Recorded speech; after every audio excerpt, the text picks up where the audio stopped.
कई साल पहले चाकुलिया नाम की जगह में एक तांत्रिक और उसकी बीवी ज्योति रहते थे। दोनों काला जादू जानते थे और दुनिया से अलग थलग रहते थे। तांत्रिक का एक ही सपना था, अमर होना। वो हर रात तंत्र साधना करता, आहुति देता और ज्वाला को बुलाता।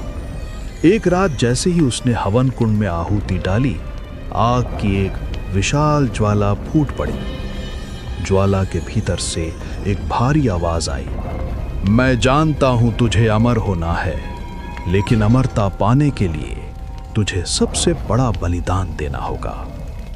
तांत्रिक घबरा गया, बोला क्या चाहिए, कौन सा बलिदान? ज्वाला फिर गूंजी, तेरे लिए सबसे कीमती तेरी जान है। अगर तू अपना जीवन दे देगा तभी अमर होने का दरवाजा खुलेगा।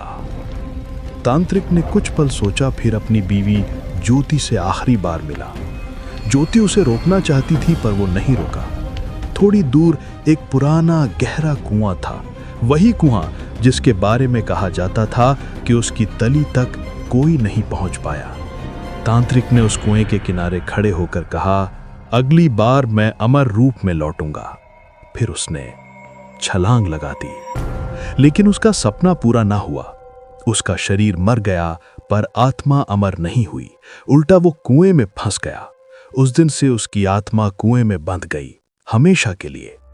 बाहर नहीं आ सकता, न कहीं जा सकता, सिर्फ तड़प सकता। गांव वालों ने धीरे धीरे महसूस किया कि कुएं के पास जाने वाले लोग गायब होने लगे। रात में कुएं से किसी के रोने, फुसफुसाने और किसी को अंदर खींचने की आवाजें आती।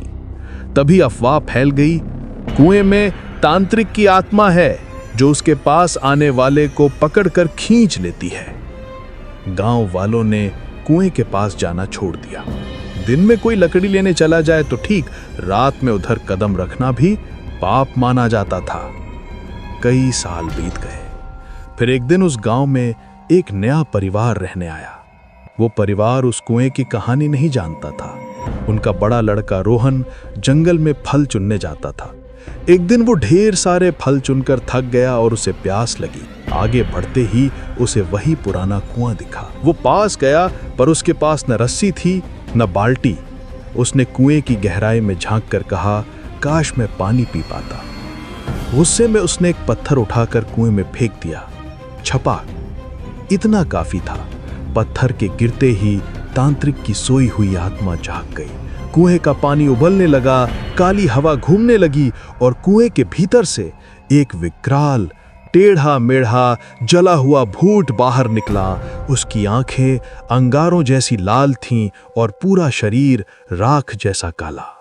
रोहन डर के भागा, लेकिन तांत्रिक कुएं से बाहर नहीं जा सकता था।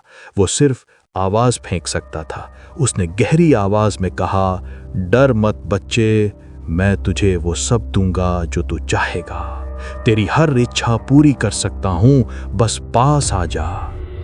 रोहन रुक गया। उसकी सांसें भारी हो रही थीं।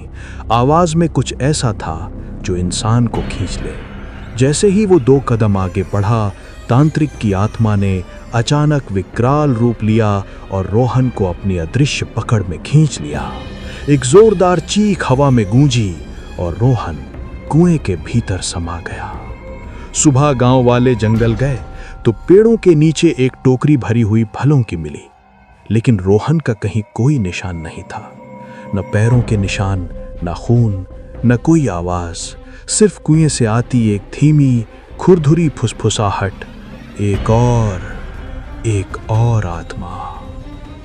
तब गांव वालों को समझ आया कि तांत्रिक आज भी उसी कुएं में बंधा हुआ है और जिसे भी मौका मिलता है उसे अंदर खींच लेता है।